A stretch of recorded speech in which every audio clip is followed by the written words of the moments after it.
इसके अलावा इस घर के दरवाजे के बाहर नहीं गई मैं। वाकई आपको दुल्हा भाई कहीं नहीं लेकर गए? तुम्हारे सामने ही है। कितनी दफा गई हूं मैं गांव, कभी गए हैं वो मेरे साथ? पता नहीं उस दिन तुम्हारे कहने पे मेरे साथ सूट लेने कैसे चले गए वो। अच्छा, इतने जालिम तो नहीं लगते दुल्हा भाई।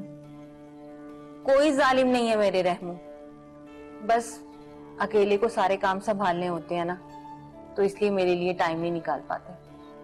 अच्छा, तो आपने कभी गिला शिकवा नहीं किया? गिला शिकवा कैसा खुशबू?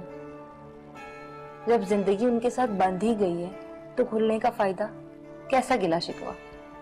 और वैसे भी तुझे पता ही है, जरा जरा सी बात में तो नाराज हो जाते हैं जनाब। तो आप नाराज नहीं होती? हुई थी एक दो बार, पर जब मैंने देखा कि उन्हें कोई परवाह ही नहीं है तो फिर मैंने खुद ही बुलाना शुरू कर दिया। तो इसका मतलब है कि आपने खुद ही दुल्हा भाई की आदतें बिगाड़ी हैं। अच्छा छोड़ो ना, तुम भी कैसी बातें लेके बैठ गई हो, ऐਵੇਂ दिल खट्टा कर रही हो। जो नसीब में होता है ना वही होता है, बस। ये तो आपने ठीक कहा। क्या बात है, बोलो तो सही। यही भी जान के मैं इन दोनों के साथ जाकर क्या करूंगी? अरे हमें तुमने खुद ही कहा था कि तुमने जाने से। जी कहा था, लेकिन अब सोचा कि शायद मेरा मुनासिब नहीं लगता जाना उन दोनों के साथ। अरे माशाल्लाह, हमारी बेटी अकलमंदी की बातें करने लगी। हाँ तो बस ठीक है बीजान, आप मेरी टिकट कैंसिल करवा दें, मैं यहीं रहूंगी आपके पास।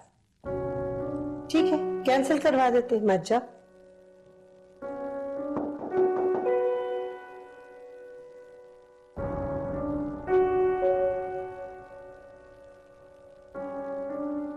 आओ आओ बहू, आओ बैठो।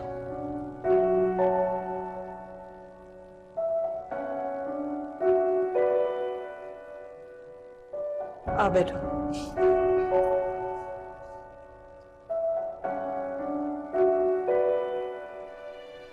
नेमत कहाँ है? वो कमरे में है बीजान। हाँ बोलो, कुछ कहना है? हाँ वो बीजान, आपका प्यार है कि आपने हमारे लिए टिकट्स मंगवाई हैं। ये तो हम अपने बेटे की खुशी के लिए कर रहे थे। मैं जानती हूँ, लेकिन इस बारे में मैंने नेमत से भी बात की और नेमत ने भी मेरे साथ एग्री किया है। हाँ हम जानते हैं, वो तुम्हारे मशवरों को तुम्हारा हुक्म समझ के तस्लीम करता है। ऐसी बात नहीं है बीजान, हमारे बीच में भी बहस होती है, मगर मानी सिर्फ उसी की जाती है जो सही हो। अब बीजान, मैं चाहती हूँ कि मैं ज्यादा से ज्यादा वक्त आपके साथ गुजारूं, आपकी खिदमत करूं। मुझे ये फजूल खर्ची पसंद नहीं आ रही। मैं चाहती हूँ कि आप प्लीज हमारा जाना कैंसिल कर दें। नेमत ने क्या कहा? जाहिर है बीजी, इनकी हाँ में हाँ ही मिलाई होगी ना।